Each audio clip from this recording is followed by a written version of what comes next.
የሚገኘው የኢትዮጵያ ወጣቶች ድምጽ ነው። የኢትዮጵያ ወጣቶች ድምጽ ፕሮግራማችን ሳምንታዊ ዜናዎችን፣ የውይይት መድረኮችን በማዘጋጀት በሳምንት አንድ ቀን የሚያቀርበውን ዝግጅት አሁን ጀመረ።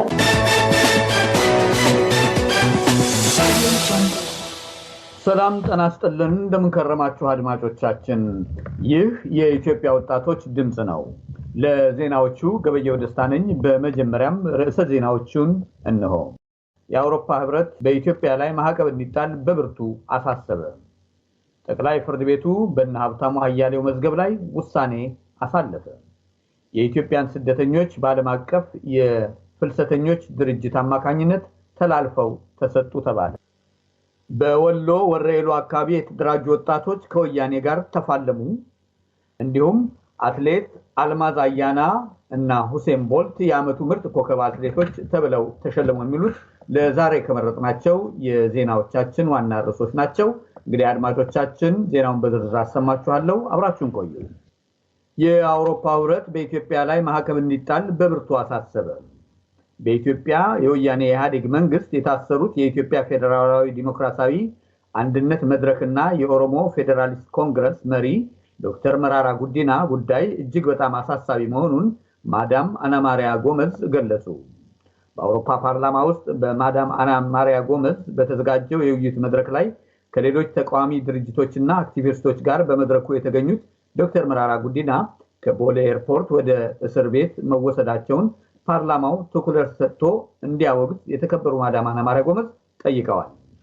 ዶክተር መራራ ጉዲና በአፋጣኝ እንዲለቀቁ በኢትዮጵያ መንግስት ላይ ጫና እንዲያሳድሩና መታሰራቸው በራሱ ኢትዮጵያ ግዴታ የገባችውን የኮንቶኑ ስምምነት የሰብአዊ መብት ድንጋጌዎች የጣሰ መሆኑን የህብረቱ ኮሚሽን ምክትል ፕሬዝዳንት ሞገሪኒ አጥነው በብርቱ እንዲያወግዙት እና ይህንኑ ለፓርላማው እንዲገልጹ ማዳም አና ማሪያ ጎመዝ አሳስበዋል። በሌላ በኩል በዩናይትድ ስቴትስ የውጭ ጉዳይ መስሪያ ቤት ስለ ዶክተር መራራ ጉዲና መታሰር የኦሮሞ ፌዴራሊስት ኮንግረስ ሊቀመንበር የሆኑት ዶክተር መራራ ጉዲናን በኢትዮጵያ መንግስት መታሰራቸውን ሰምተናል፣ ዘገባውም አሳስቦናል። መንግስቱ በዶክተር መራራ ጉዲና ላይ ያለው ማንኛውንም ክስ ለህዝብ እንዲያሳውቅ በጽኑ እናበረታታለን። የመታሰራቸው ነገር እውነት ከሆነ አድራጎቱ ኢትዮጵያ ውስጥ ነፃ ድምጾችን ለማፈን የሚጣሉት ገደቦች እየተጠናከሩ ለመምጣታቸው አንድ ተጨማሪ ማሳያ ነው የሚሆነው በማለት በኢትዮጵያ ውስጥ ያለውን አፈናና እስራት ገልጸዋል። ጠቅላይ ፍርድ ቤት በእነ ሀብታሙ አያሌው መዝገብ ላይ ውሳኔ ያሳለፈ። አብርሃ ደስታና ዳንኤል ሽበሺ ወደ እስር ቤት ይመለሳሉ እየተባለ ይነገራል።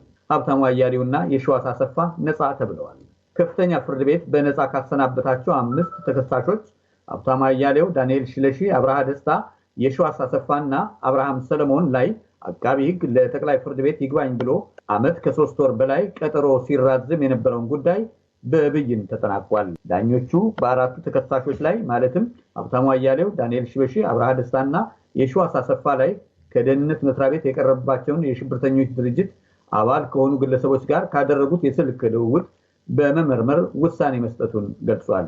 በዚህም መሰረት ሀብታሙ አያሌው ያደረጋቸው የስልክ ልውውጦች ሲታዩ በሽብርተኛ ድርጅት የተፈረጁ ድርጅቶች አባላት ጋር የተደረገ ቢሆንም በሰላማዊ መንገድ ሁኔታዎችን ለመለወጥና ዲሞክራሲያዊ ስርዓት ለመገንባት የሚያወሩ በመሆኑ የስር ፍርድ ቤት ውሳኔ ትክክል ነው ብለው በነፃ እንዲሰናበት ወስነዋል።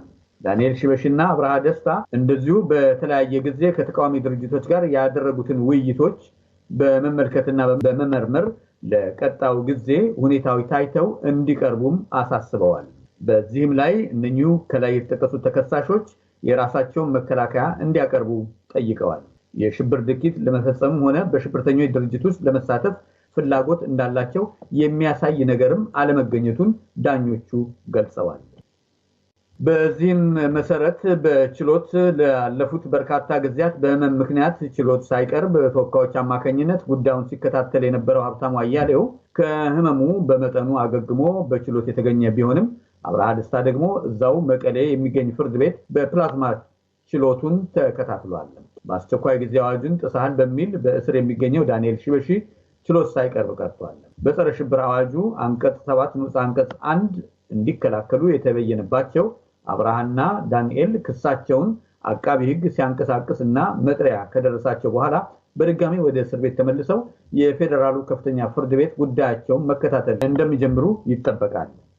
ኢትዮጵያውያን ስደተኞች በዓለም አቀፉ የፍልሰተኞች ድርጅት አማካኝነት ተላልፈው ተሰጡ ተባለ።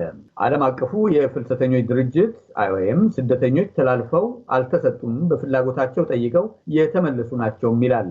150 ኢትዮጵያውያን ስደተኞች ከየመን በመርከብ ተጭነው ጅቡቲ ከደረሱ በኋላ ያለ ፍላጎታቸው በዓለም አቀፍ የፍልሰተኞች ድርጅት IOM አማካኝነት ለኢትዮጵያ መንግስት ተላልፈው ተሰጥተዋል ሲል አንድ በጅቡቲ የሚኖር ስደተኛ ተናገረ።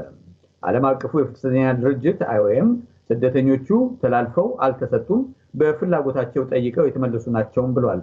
በሌላ በኩል የተባበሩት መንግስታት የስደተኞች ኮሚሽን በዚህ ዓመት 79 ሰዎች አካባቢ ሞተዋል ብሏል። በሀገራችን ኢትዮጵያ በተፈጠረው የመልካም አስተዳደር እጦትና የእምነት የመናገርና የመጻፍ ነፃነት ካለመኖሩን ባሻገር ግለሰቦችና ድርጅቶች መብታቸውን በሰላማዊ ሰልፍ ባስታወቁና በጠየቁ ቁጥር ይታሰራሉ፣ ይታፈናሉ፣ ብሎም ይገደላሉ። ይህንን ብሶትና መከራ በመሸሽ በጎረቤት ሀገር የተሸሸጉ ስደተኞችን ከየቦታው የወያኔ ኢህአዴግ ስርዓት ከተባባሪ ጎረቤት መንግስታት ጋር በማስገደድ ወደ ሀገር ቤት እየወሰደ ይገኛል። በዚህ ዓመት ብቻ ከየመን 780 በመርከብ ወደ ጅቡቲ እንዲሄዱ ከተደረገ በኋላ በዓለም አቀፉ የስደተኞች ድርጅት አማካኝነት ወደ ሀገር ውስጥ እንዲገቡ ተደርጓል። ከኬንያ በተመሳሳይ ከ300 ያላነሱ ኢትዮጵያውያን ስደተኞች ያለ ፍላጎታቸው ተወስደዋል። በሌላ በኩል በሱዳን ውስጥ የሚገኙ ኢትዮጵያውያን ስደተኞች ከተያዙ በኋላ ወደ ሸግራብ ወደ ተባለው ካምፕ ከመወሰዳቸው በፊት በሱዳን ፖሊስ ተከሰው ፍርድ ቤት ይቀርቡና እስከ 2500 የሱዳን ፓውንድ ወይም 10,000 የኢትዮጵያ ብር እንዲከፍሉ እንደሚጠየቁ እየተገለጸ ይገኛል። ከዚህም ሌላ በእስር ቤቱ ከምግብና ውሃ ችግር ባሻገር የሥራ ግዳጅና ዱላው የእስር ቤቱን ብልሹነትና የእስረኛውን ስርዓተ አልበኝነት ስፍራውን ኢሰባዊ የሰፈነበት ልዩ ስፍራ ያደርገዋል ሲል ዜናውን ያደረሰን ስደተኛ ይገልጻል። በወሎ ወሬሮ አካባቢ የተደራጁ ወጣቶች ከወያኔ ኢህአዴግ የስርዓቱ አስከባሪ ወታደሮች ጋር ድንገተኛ ውጊያ መቅጠማቸው እየተነገረ ይገኛል። እንደ አካባቢው ሰው ገለጻ ይህንኑ ድንገተኛ የሽምጥ ውጊያ ከምሽቱ 1 ሰዓት የተጀመረ ሲሆን በተከታታይ የከባድ መሳሪያ ድምፅ የተሰማበትና የሩምታ ተኩስ እንደነበረበት ነዋሪው ገልጸዋል።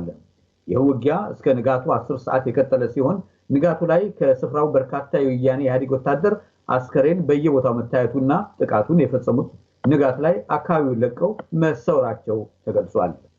አትሌት አልማዝ አያናና ሁሴን ቦልት በዓመቱ ምርጥ ኮከብ አትሌቶች ሆነው ተሸለሙ። በሞናኮ በተካሄደው ዓለም አቀፍ የአትሌቲክ ማህበር ዓመታዊ የሽልማት ስነ ስርዓት ላይ አልማዝ አያናና ሁሴን ቦልት በዓመቱ ምርጥ ኮከብ አትሌት ሆነው ተሸልመዋል።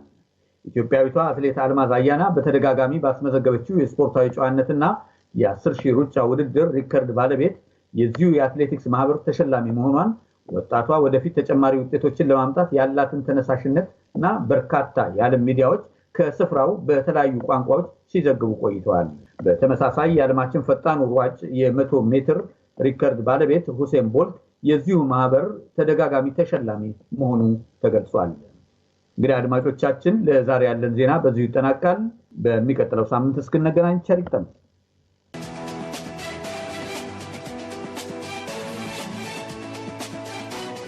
አድማጮቻችን እስካሁን አብራችሁን ስለቆያችሁ እጅግ አድርገን እናመሰግናለን። በቀጣዩ ሳምንት ፕሮግራማችን እስክንገናኝ ቸር ይግጠመን።